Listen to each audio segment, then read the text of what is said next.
제국이었습니다. 그래서 아수르는 하나님을 섬기지 않는 이방 나라들을 하나하나 쳐부수면서 짓밟았던 하나님의 심판의 도구였습니다. 그리고 또 아수르는 어떤 나라입니까?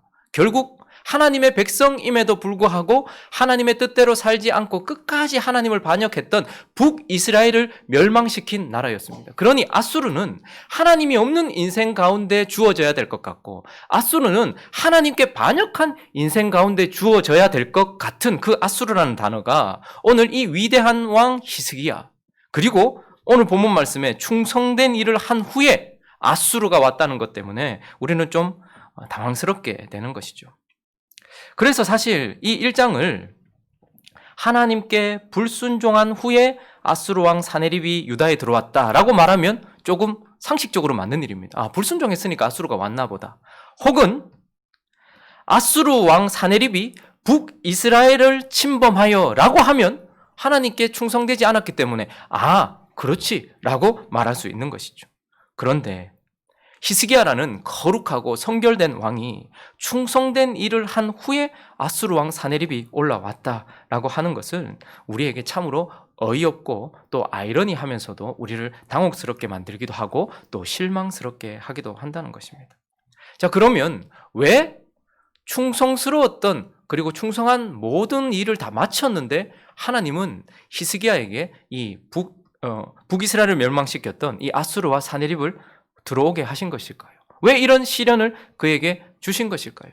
우리는 그 이유를 다 알 수는 없지만 그러나 한 가지 확실한 것은 그 결론이 완전히 다르다 하는 것입니다. 오늘 사네립이 올라와서 북이스라엘을 멸망시켰던 그 강력한 왕 사네립이 올라와서 남유다도 침범했지만 오늘의 결론 말씀은 무엇입니까? 우리가 읽었던 마지막 22절, 23절을 보시면요. 읽어보겠습니다. 시작. 이와 같이 여호와께서 히스기야와 예루살렘 주민을 아수르 왕 사네립의 손과 모든 적국의 손에서 구원하여 내사 사면으로 보호하심에 여러 사람이 예물을 가지고 예루살렘에 와서 여호와께 드리고 또 보물을 유다 왕 히스기야에게 드린지라. 이후부터 히스기야가 모든 나라의 눈에 존귀하게 되었더라. 아수르가 침범했을 때 북이스라엘은 멸망했어요. 아수르가 침범했을 때 북이스라엘은 패망했고 끝이 났습니다. 그러나 아수르가 침범했을 때 히스기야에게는 다른 결론이 내려졌다라는 것을 보게 됩니다. 이 일을 통하여서 히스기야는 하나님의 보호와 남유다는 하나님의 은혜를 경험하였고 이 일 후에 그는 어떻게 해요? 존귀케 되었고 높아졌다라고 말하는 것이죠. 그러니 우리는 한 가지 기억해야 될 것이 있습니다. 아수르라는 시련이 우리에게 올 때에 그것은 북이스라엘이라는 혹은 하나님이 없는 이방 나라에는 그것이 패망이라는 결론을 가지고 오지만 그러나 하나님의 백성된 히스기야와 남유다에게는 그것이 존귀와 영광으로 결론을 맺더라라는 것을 우리는 기억해야 하는 것입니다. 자, 그러면 어쨌든 하나님의 백성이요 하나님께 충성된 히스기야에게 침범한 이 아수르의 침공으로 인하여서 히스기야는 존귀하게 되었는데 오늘 본문 말씀 전체를 통하여서 이러한 아수르의 침범 속에서 히스기야가 어떻게 존귀하게 되었는가, 그를 존귀하게 만들었던 요소가 무엇인가, 그에게 무엇이 있었기에 그가 존귀한 결과를 맞이하게 되었는가. 오늘 본문 우리가 읽은 전체를 보면 한 가지가 딱 드러납니다. 히스기야에게 있었던 것은 무엇입니까? 바로 하나님을 향한 절대적인 믿음이 있었다라는 것을 우리는 보게 됩니다. 그러니 이 아수르의 침공 속에서 히스기야가 하나님의 보호를 누리고 그리고 존귀하게 되어 높아진 이유는 히스기야 안에 있었던 믿음 때문이다라는 것을 우리에게 말씀해주고 있어요. 자, 그래서 오늘 본문 말씀을 통하여서 그러면 우리에게도 닥칠 수 있는 이 시련 속에서 아수르 사네립이라는 이 강력한 시련과 아픔 앞에서 우리가 어떻게 존귀하게 될 수 있는가, 바로 믿음 때문인데 그 믿음은 어떠한 것을 가지고 있는가 몇 가지를 살펴보려고 합니다. 그 첫 번째는요, 이 히스기야가 가지고 있었던 믿음이란 결국 말씀과 말 사이에서 말씀을 붙잡았던 것, 그런 믿음을 그가 가지고 있었다라는 것을 우리는 보게 됩니다. 히스기야는 지금 사네립이 쳐들어왔어요. 그 당시에 모든 나라들을 다 집어삼켰던 강력한 왕 사네립이 46개 성읍을 모두 집어삼켰고 이제 예루살렘 하나 남은 상황에서 어떻게 보면 히스기야 앞에 사네립이 서 있고 히스기야는 사네립 앞에 서 있는, 아수르 앞에 서 있는 것 같아요. 그러나 오늘 본문 말씀을 자세히 들여다보면 그는 사네립 앞에 서 있는 것 같지만 실상은 하나님의 말씀과 그리고 세상의 말 사이에 서 있다라는 것을 우리는 보게 됩니다. 6절을 보시면요. 지금 히스기야가 군대 지휘관들을 세워 백성을 거느리게 하고 성문 광장에서 자기 앞에 무리를 모았어요. 그리고 말로 위로하기 시작해요. 자, 히스기야가 지금 말을 하는데 그 내용이 7절, 8절에 나와 있습니다. 읽어봅니다. 시작. 너희는 마음을 강하게 하며 담대히 하고 아수르 왕과 그를 따르는 온 무리로 말미암아 두려워하지 말며 놀라지 말라. 우리와 함께 하시는 이가 그와 함께하는 자보다 크니 그와 함께하는 자는 육신의 팔이요 우리와 함께하시는 이는 우리의 하나님 여호와시라. 반드시 우리를 도우시고 우리를 대신하여 싸우시리라 하매 백성이 유다 왕 히스기야의 말로 말미암아 안심하니라. 지금 한마디 지금 히스기야가 말을 하고 있어요. 자, 그런데 이 말 전체의 내용이 히스기야가 지금 긍정적인 어떤 마인드를 가지고서 백성들을 위로하기 위해서 히스기야 자신에게서 나오는 말입니까? 너가 두려워하지 말아라. 아수르가 지금 침범했고 46개 성읍이 다 망했다. 예루살렘만 남은 것 같다. 그래도 두려워하지 말고 놀라지 말아라. 하나님께서 우리를 도와주실 거야. 하나님께서 우리와 함께 해주실 거야. 대신 싸워주실 거야. 라고 지금 긍정적인 어떤 힘을 발휘하고 있습니까? 그 자신 안에 있는 어떤 위로를 끄집어내고 있습니까? 사실 이 6절부터 시작된 7절, 8절 가운데의 말씀은 히스기야의 말이 아니라 히스기야를 통해서 하시는 하나님의 메시지였어요. 그래서 그는 이사야를 통해서 이 메시지를 들었습니다. 이사야서 10장으로 가보실까요? 24절부터 27절까지 이런 상황 속에서 하나님이 사실 히스기야에게 이사야를 통해서 하나님이 주신 말씀이 24절부터 27절까지 펼쳐집니다. 읽어봅니다. 시작. 그러므로 주 만군의 여호와께서 이르시되 시온에 거주하는 내 백성들아 아수르가 애굽이 한 것처럼 막대기로 너를 때리며 몽둥이를 들어 너를 칠지라도 그를 두려워하지 말라. 내가 오래지 아니하여 네게는 분을 그치고 그들은 내 진노로 멸하리라 하시도다. 만군의 여호와께서 채찍을 들어 그를 치시되 오랫바위에서 미디안을 쳐 죽이신 것 같이 하실 것이며 막대기를 드시되 바다를 향하여 애굽에서 하신 것 같이 하실 것이라. 그날에 그의 무거운 짐이 네 어깨에서 떠나고 그의 멍에가 네 목에서 벗어지되 기름진 까닭에 명예가 부러지리라. 지금 히스기야는 백성들에게 자기의 말을 한 것이 아니고 이사야를 통해서 전달된 하나님의 말씀을 했던 것이죠. 그러니 지금 그들은 어디에 서 있는 것입니까? 하나님의 말씀 앞에 서 있는 겁니다. 사내립 앞에 서 있기도 하지만 지금 하나님이 명확하게 들려주신 하나님의 말씀 앞에 서 있는 거예요. 그런데 또 하나 이어지는 9절 말씀부터 보면요. 또 다른 말이 들려지고 있어요. 하나님의 말씀이 있는 그 현장에 또 다른 말이 들려지고 있는데 자, 9절 읽어봅니다. 시작.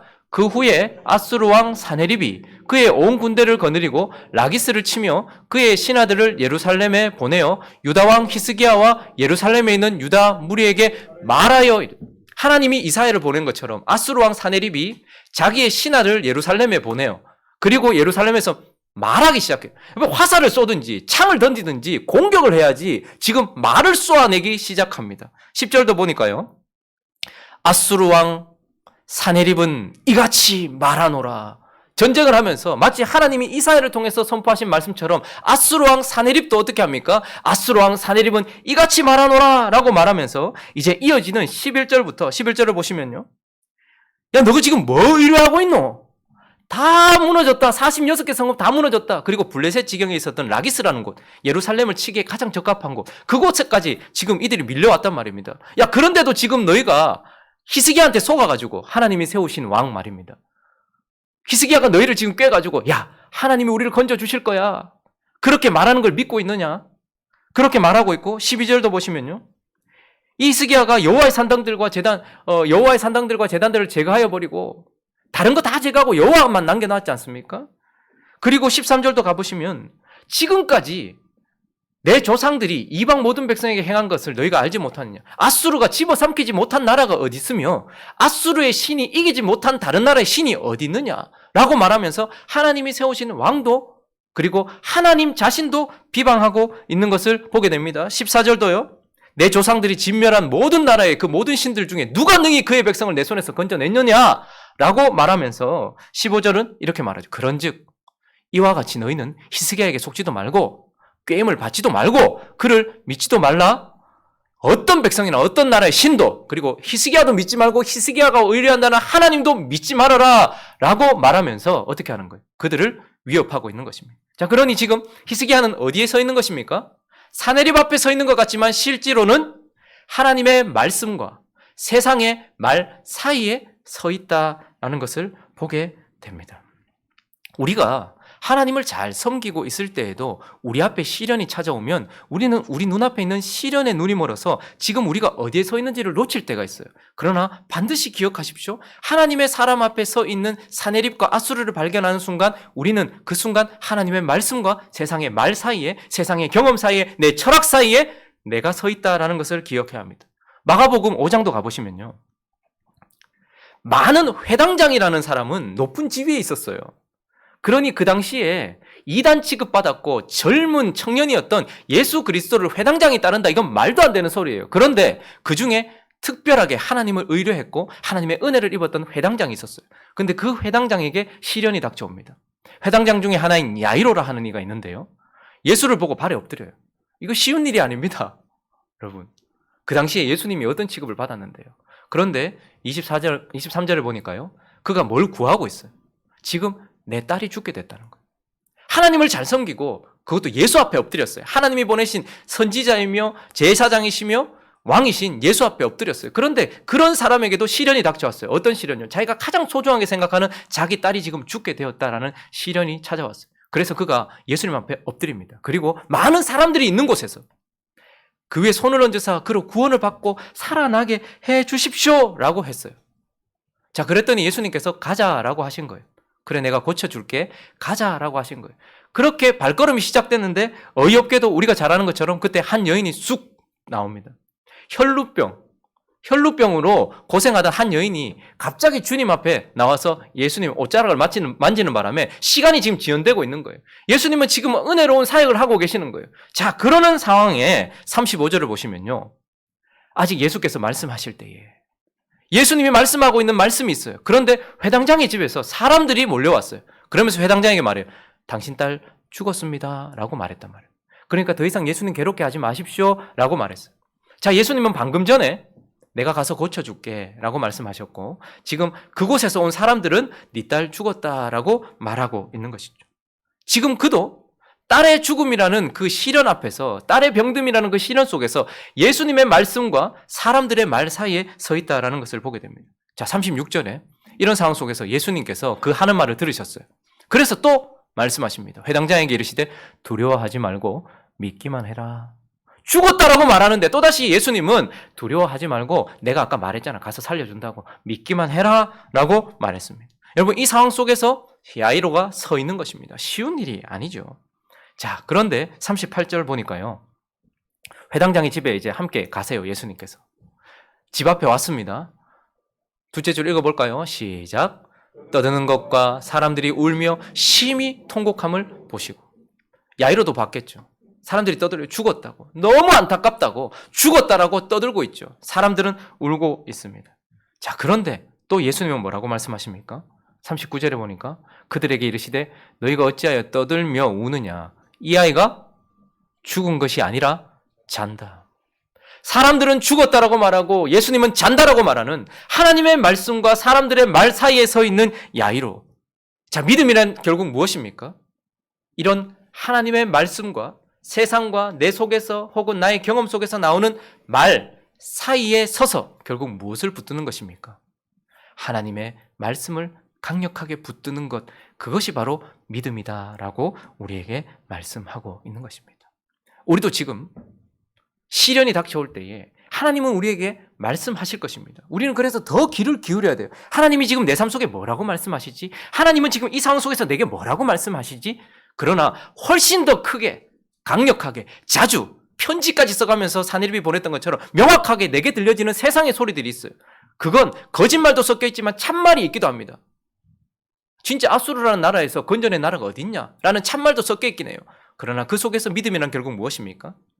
희미하게 들리는 것 같고 세미하게 들리는 것 같지만 하나님이 하신 말씀을 딱 붙드는 것, 그것을 믿음이다라고 말하고 있고, 히스기야는 이 시련 속에서 그가 존귀하게 된 하나님의 말씀을 붙드는 믿음을 가지고 있었다라고 말하고 있는 것입니다. 자, 그러면 두 번째, 또 히스기야를 존귀하게 만들었던, 시련도 뛰어넘고 그를 존귀하고 높게 만들었던 그의 믿음 가운데 또 믿음이란 또 어떤 요소를 가지고 있는가? 두 번째는요, 도우심과 책임 사이에서 하나님의 도우심과 나의 우리의 책임사에서 최선을 다하는 것, 이것이 믿음이다라고 또한 우리에게 말씀하고 있어요. 우리가 보통 믿음이다라고 하면 나 자신을 멈추는 것을 믿음이라고 생각하고 내가 해야 될 일을 내려놓고 하나님만 쳐다보는 걸 믿음이라고 생각할 때가 많습니다. 그래서 믿음이 강하다라고 하는 것은 나의 책임을 내려놓는 거다라고 생각하는 신앙의 사조들이 얼마나 많은지 모릅니다. 그런데 오늘 히스기야를 한번 볼까요? 2절 말씀에 보시면 히스기야가 사네립이 예루살렘을 치러 온 것을 보았어요. 그 전부터 계속 듣고 있었죠. 성읍이 하나하나 무너지고 있습니다. 46개 성읍이 막 무너지고 있어요. 그리고 결국 라기스까지 와서 지금 히스기야 앞에 사네립이 쳐들어온 것을 보고 있어요. 자, 그런데 이때의 3절 말씀 읽어볼까요? 시작. 그의 방백들과 용사들과 더불어 의논하고 성 밖에 모든 물근원을 막고자 하며 그들이 돕더라. 4절도요. 이에 백성이 많이 모여 모든 물근원과 땅으로 흘러가는 시내를 막고 이르되 어찌 아수르 왕들이 와서 많은 물을 얻게 하리요 하고. 지금 히스기야는 뭐라고 있습니까? 분명히 하나님에 대한 말씀을 이사야를 통해서 들었고 그는 그 말씀을 딱 붙들고 있어요. 그런데도 사네립 앞에서 지금 물근원을 막아버리자. 예루살렘부터 나가는 모든 물근원을 막아서 그들이 물이 없어서 도망가 버리도록, 물이 없어서 제대로 싸우지 못하도록 해버리자라고 말하고, 5절은 또한 히스기야가 힘을 내어서 무너진 성벽을 보수해요. 망대 높이 쌓고 외성을 쌓고 다윗성의 밀로를 견고하게 하고, 자, 물근원을 막아버리는 수고를 하고 있습니다. 그리고 성벽을 다시 쌓고 외성을 다시 쌓는 수고를 하고 있어요. 그리고 또 셋째 줄 보니까 뭐라고 말합니까? 무기와 방패를 많이 만들고 지금 싸움 준비를 하고 있는 거예요. 무기를 만들고 방패를 만들고 있다라고 말하고 있어요. 그리고 6절은요. 첫째 줄 읽어볼까요? 군대, 지휘관들을 세워 백성을 거느리게 하고. 자, 하나님의 말씀을 확실하게 붙들고 있는 믿음의 사람 히스기야가 믿음을 말씀과 말 사이에서 하나님의 말씀을 딱 붙들어서 하나님이 도우실 것이다. 하나님이 대신 싸우실 것이다. 하나님이 우리를 건지실 것이라는 믿음을 확실히 가지고 있음에도 그는 지금 이 사네립 앞에서 물근원을 막는 수고와 자기가 해야 될 싸움에 대한 책임을 하고 있어요. 외성을 다시 짓고 성벽들을 다시 보수하는 것을 하고 있습니다. 무기를 만들고 방패를 만들어 그것도 많이 만들고 있어요. 그리고 지휘관들을 세워서 싸움 준비를 하고 있어요. 이게 믿음이 없는 것입니까? 우리는 보통 하나님이 하실 것인데 우리가 왜 하냐? 라고 말해요. 그러나 믿음이란 결국 무엇입니까? 히스기야가 이렇게 했던 이유는 하나님이 도우실 것이라는 것을 믿지 않았기 때문이 아니라 하나님이 반드시 우리를 도우실 것이기 때문에 자기의 책임을 다하고 있는 것입니다. 우리가 지난번에 그 김형익 목사님 모시고 그 말씀 사경회를 했지 않습니까? 그리고 나서 이제 목회자들이 좀 모여서 이렇게 얘기하다가 책을 추천을 받았어요. 목회에 대해서, 목사들의 삶에 대해서 책을 이렇게 추천을 받았어요. 그래서 책 나눔도 하고 제가 이렇게 좀 그 좋은 시간들을 보냈죠. 그래서 목회가 뭔지, 그래서 추천받은 책 그리고 몇 가지 책을 결론은 무엇이냐면 목사란 가장 중요한 것이 성도들을 위하여서 목자가 되는 것이다. 그러면 목자의 가장 중요한 것은 많은 사역들이 있지만 말씀을 먹이는 것이다. 그래서 말씀 전체를 먹여야 되고 말씀을 제대로 먹이며, 그래서 모든 사역의 시작이 신방이나 다른 중요한 것들이 많이 있지만 설교에서부터 시작된다. 그래서 목사는 설교자가 돼야 된다. 그래서 설교할 때 선포되는 말씀을 통해서 성도들과 말씀이 교제하도록, 그래서 거기서부터 질문도 나오고 거기서부터 아픔도 나오고 거기서부터 신방이 시작되어야 된다. 뭐 이런 이야기들을 하는 책들을 이제 읽고 나눔을 했어요. 그러면서 이제 설교 준비에 대한 많은 나눔들을 이렇게 하다가 교단들이 많이 나눠져 있고 많은 종류의 목사님들이 있지 않습니까? 근데 어떤 분들은 이렇게 이제 주장을 하는 거예요. 하나님께서 분명히 내 성도들을 사랑하신다는 것을 내가 믿고 하나님께서 나를 부르셔서 나를 이 교회의 말씀을 전하는 사역자로 세우신 것을 내가 믿기 때문에 나는 주일날 하나님이 내 설교 시간에 은혜를 베풀어 주실 것을 믿고 말씀이 선포될 것을 믿기 때문에, 그래서 한 주 내내 아무것도 안 해요. 하나님만 바라보고 자기만 깨끗하게 한다는 거예요. 그래서 그 순간 설교 시간에 하나님이 기름을 부어주셔서 말씀을 바르게 선포하게 하실 것이고, 설교 시간에 성도들의 마음에 하나님께서 역사하셔서 그 말씀이 그들에게 실효가 되게 할 것이다. 근데 가만히 들어보면 엄청난 믿음이에요. 하나님이 그 설교 시간에 하나님께서 주일날 역사하실 것이라는 걸 믿기 때문에 하나님만 바라보는 것이 믿음처럼 보여요. 그러나 진짜 믿음은 무엇입니까? 하나님이 분명히 주일 예배 시간에 말씀하실 것이기 때문에 목사는 한 주 내내 말씀을 연구하는 겁니다. 한 주 내내 말씀을 묵상하는 것입니다. 한 주 내내 연구하고 묵상하고 공부하고 그 말씀에 대하여 이러한가 저러한가 살피면서 그 말씀에 대하여 정리를 하는 것이에요. 그래서 구조도 만들고 거기에 대하여 살도 붙이면서 하나님께서 이렇게 말씀하실 것이기 때문에 준비하는 것이죠. 그리고 하나님께서 분명히 저를 사용하실 것을 믿기 때문에 하나님 저를 사용해달라고 끊임없이 강단에 앉아 기도해야 되는 것. 그리고 분명히 그 시간에 성도들의 마음속에 하나님은 기계적으로 역사하지 않습니다. 은혜를 사모하고 하나님을 바라보는 자 안에는 반드시 역사하실 것이기 때문에 그걸 믿기 때문에 어떻게 하는 거예요? 주님께서 그렇게 하시라고 성도들도 위해서 기도하는 거예요. 성도들은 무엇입니까? 주일날 하나님께서 은혜를 주실 것이라는 것을 믿어요. 내게 위로가 필요하면 위로를 주실 것이고 책망이 필요하면 책망을 주실 것이라는 믿어요. 그리고 그 목사를 통해서 말씀하실 것을 믿어요. 그렇기 때문에 나는 주일날 그냥 간다. 그건 믿음이 아닙니다. 그 목사를 통해서 말씀하실 것이기 때문에 그 목사를 놓고 기도하는 것이 믿음이다라고 말해요. 그 목사를 통해 말씀하시는 그 순간에 내 마음에 말씀하실 것을 믿기 때문에 나는 또다시 하나님 그 순간에 말씀해 주십시오라고 하나님을 붙잡는 것. 그러니 믿음이란 결국 무엇입니까? 하나님의 도우심과 나의 책임 사이에서 내가 해야 될 책임을 최선을 다하여 하는 것, 그것이 믿음이다라고 말씀하고 있는 것입니다. 하나님이 우리에게 말씀하시는 것을 붙들었습니까? 그러면 그 말씀대로 이루실 것을 믿고 지금 내가 해야 될 물건을 막아야 되는 일이 무엇이며 성벽을 다시 보수해야 될 곳이 어디며 내가 많이 만들어야 될 무기와 방패는 무엇이며 내가 세워야 될 지휘관이 무엇인지를 놓고 그것을 힘써 행하는 것, 그것이 히스기야의 안에 있었던 믿음이고 그 믿음이 히스기야를 존귀케 만들고 높였다라고 말하고 있는 것입니다. 마지막으로 한 가지를 더 살펴볼까요?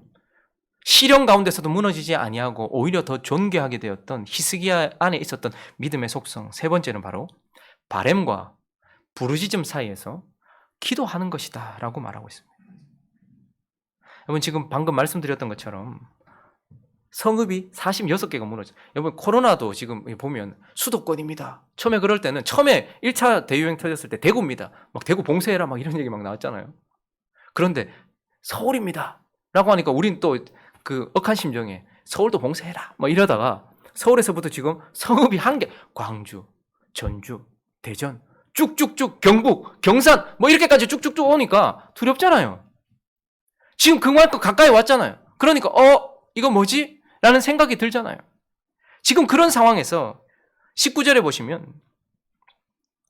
그들이 이제 아주 가까이 와서 읽습니다. 시작. 그들이 예루살렘에 하나님을 비방하기를 사람의 손으로 지은 세상 사람의 신들을 비방하듯 하였더라. 세상의 소리가 유다 방언으로 그들에게 명확하게 들리도록 그리고 편지까지 써가면서 계속해서 선포되었을 때에 히스기야와 유다 백성들 마음에는 어떤 마음이 있었을까요? 하나님 뭐 하시나? 분명히 약속하셨는데 저것들 싹 쓸어버리시지. 딱 제거해버리시지. 하나님 이 문제를 해결해 주셨으면 좋겠다는 얼마나 간절한 바람이 그들에게서 올라왔겠습니까? 그리고 또 어떤 사람들은 속에서 그들을 향해서 저 건방진 것, 하나님이 세우신 히스기야 왕에 대하여 그리고 하나님에 대하여 저렇게 쓰레기 같은 소리를 내뱉다니 야! 라고 소리치면서 막 소리 지르고 부르짖고 싶었겠죠.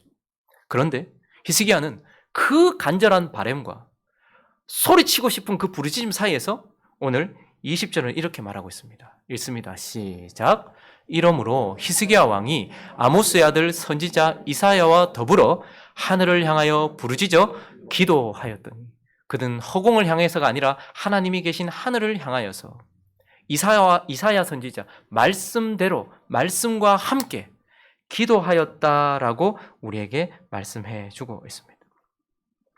하나님의 말씀을 붙드는 것도 믿음이고 그 붙든 말씀대로 하나님께서 역사하실 것을 믿기 때문에 내 책임을 다하는 것도 믿음이지만 이 가운데서 나의 믿음이 나를 기도의 자리로 인도하지 못한다면 우리는 우리 자신을 다시 돌아봐야 될 필요가 있습니다. 반드시 믿음은 하나님의 말씀을 붙드는 것이 믿음이요 나를 움직이는 것이 믿음이며 그래서 그것이 어떻게 해요? 하나님을 향한 간절한 기도로 올라가질 때 그것을 믿음이다라고 하는 것입니다. 그래서 누가복음 18장에 보시면요. 맹인이 있었습니다. 구걸하고 있었어요. 그런데 막 뜨기 시작한 예수님이 지나가시는 거예요. 소리가 들렸죠. 구걸하다가 그가 예수님이 지나가신다는 소리를 듣고 막 부르짖기 시작해요. 예수님이 어디 계신지 모르니까 막 소리치기 시작해요. 다윗의 자손이여 나를 불쌍히 여겨주십시오 라고 막 소리치기 시작해요. 그리고 그 마음속에는 간절하게 내 소리를 듣고 예수님이 멈춰서고 나를 불러주셨으면 좋겠다라는 그런 간절한 바람과 그런 허공을 향한 부르짖음들이 있었어요. 자, 그런데 시끄럽게 하니까 제자들과 사람들이 시끄럽다고, 구걸하는 사람이 그렇게 하니까 시끄럽다고 막아섰는데 예수님이 그때에 데려와라 라고 말했어요. 근데 저는 이 장면이 참 예수님께서 놀리시는 것도 아니고 지금 제대로 보지 못하니까 떠듬떠듬 오고 있었을 것 아닙니까? 그리고 예수님이시니까 그가 얼마나 오랫동안 보지 못했고 그의 마음에 뭐가 있는지를 다 아실 것 아닙니까? 그런데 예수님이 지금 놀리는 것도 아니고 첫째 줄 읽어볼까요? 시작. 네게 무엇을 하여 주기를 원하느냐. 주님은 강력한 손으로 우리의 환경을 통해서 우리 입으로 네 진짜 내가 뭐 해주기를 원하느냐라고 묻고 계세요. 그 문제가 해결되지 않고 있습니까? 아수르가 지금 라기스까지 왔습니까? 그 가운데 우리는 주님이 모르시겠나? 근데 주님은 점점점 우리를 옥죄면서 우리에게 내 입으로 토해내기를 원하시는 거예요. 그래서 내가 네게 무엇 해주기를 원하느냐 지금도 계속해서 묻고 계시는 거예요. 그때에 그가 이르되 뭐부터 나옵니까? 주여! 라고 말하는 거예요. 기도는 허공을 향해 소리치는 부르짖음이 아니라 정확한 하나님을 향한 외침입니다. 그리고 그 이후에 무엇이 이어지고 있습니까? 보기를 원하나이다. 정확한 그의 간구를 하나님께 드리고 있는 것을 보게 됩니다. 여러분, 우리는 히스기야가 지금 이 상황 속에서 믿음으로 간구하고 기도했다라는 것을 보게 됩니다. 사내립이 우리를 계속해서 옥죄고 있습니까? 그 문제가 해결되지 않고 있습니까? 1년이 지나가고 있습니까? 아니요, 10년이 지나갔습니까? 여전히 주님은 우리에게 물으십니다. 하나님 왜 해결 안 해주시나? 그것이 아니라 내가 네게 무엇 해주기를 원하느냐? 그 순간 우리는 하나님의 약속의 말씀을 붙들고서 내가 해야 될 책임을 다하고서 주님께 정확하게 주님, 내가 이렇게 하여 주시기를 원하나이다. 주여, 이렇게 말씀하신 대로 역사해 주시기를 원하나이다 라고 기도하는 것. 그것이 바로 하나님은 히스기야를 존귀케 한 믿음이었다라고 우리에게 말씀하고 있습니다. 말씀을 정리하겠습니다. 하나님이 없는 이방인의 삶 속에도 사내립이 아수르가 처대로 내려왔습니다. 그리고 하나님의 백성인데 하나님과 상관없이 살았던, 하나님께 불순종했던 북이스라엘 앞에도 사내립이 아수르가 쳐 내려왔습니다. 그러나 하나님께 내 삶을 드리려고 하고 하나님 앞에 성결하게 거룩하게 살려고 노력하는 히스기야 앞에도 사내립이 아수르가 쳐 내려온 것을 보게 됩니다. 그러니 우리는 기억해야 될 필요가 있습니다. 우리의 헌신과 충성과 성결과 거룩이 내 인생 가운데 아수르와 사내립이 내려오지 못하게 만드는 보증장이 아니라는 거예요. 우리는 내가 헌신하고 봉사하고 충성하고 기도하고 열심히 하는데 내 인생에 그렇기 때문에 사내립은 오지 않을 것이라고 그것을 마치 보증서로 생각할 때가 있습니다. 그러나 오늘 히스기야 앞에도 사내립이 쳐 들어온 것을 보게 됩니다. 그때 우리가 기억해야 될 것은 무엇입니까? 내 앞에 서 있는 사내립은 지금까지 이방 나라나 북이스라엘 앞에 세운 사내립과 목적이 다르다는 거예요. 오히려 이 일을 통하여서 우리를 더 하나님께 영광 돌리는 존재로 만들어주시고 하나님을 경험하게 만드시며 결국 우리를 더 존귀케 만들기 위한 것이다 라는 것을 우리는 기억해야 합니다. 그러니 사내립이 왔다고 히스기야에게 자동적으로 존귀함이 있었던 것이 아니라 그 시련과 아픔 가운데서 그 고통 가운데서 그 불안함 가운데서 그는 하나님의 약속의 말씀을 붙드는 믿음, 말과 말씀 사이에서 말씀을 붙들었던 그의 믿음, 그리고 그 말씀을 믿었기 때문에 그가 해야 될 모든 책임에 최선을 다했던 믿음, 그리고 그 앞에서 옥죄고 있는 이 고통 가운데서 내가 네게 무엇 해주기 원하냐. 여러분, 사내립이 더 가까이 왔을 때 우리는 그렇게 생각하십시오. 코로나가 여기 경일대까지 왔더라고요. 그래서 제가 경일대 이렇게 자주 가니까 이제 한 분 집사님이 거기 도서관에서 확진자가 방문했다고 그러더라고요. 정말 가까이 왔더라고요. 뭐 코로나 이거 말고 각자의 삶 속에 여러분들을 너무 힘들게 만드는 아수르가 한 발 다가오고 있습니까? 옥죄고 있습니까? 아수르 때문에 목이 막힌다 라고 생각하지 마시고 주님이 더 가까이 오셔서 내가 네게 무엇 해주기를 원하느냐.